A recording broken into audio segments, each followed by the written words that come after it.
પાટણ જિલ્લામાં આવેલા સાતલપુર તાલુકાના બામરોલી ગામ ખાતે ખેતરમાં રહેતા ખેડૂતના છાપરામાં આગ લાગતા આગે આખું ઘર લપેટમાં લીધું હતું, જેમાં ઘરમાં રહેલા 47,000 રૂપિયા રોકડા 4 લાખથી વધુની કિંમતના દાગીના બળીને ખાખ થઈ ગયા હતા।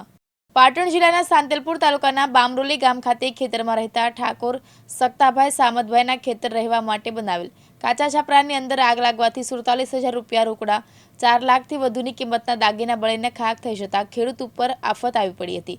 તંત્ર પાસે સર્વે કરાવી ખેડૂત મદદની કરી રહ્યા છે માંગ। આગનું કારણ અકબંધ ખેડૂતોની ઘરવખરી અને દાગીના બળીને ખાખ થઈ ગયા। ગામ બામરોલી, તાલુકો સાંતલપુર, જિલ્લો પાટણ। આબીના બની ઝોપડો હરગી જાવ ગમે તે રીતે। પછી આ સોળિયાના દાગીના 7-5 લાખના હતા। પૈસા કેટલા? પૈસા 7,000 સોળિયાના અને 42,000 ઓલા પ્રહલાદભાઈ ઠાકોર, દિવ્યાંગ ન્યૂઝ, રાધનપુર, પાટણ।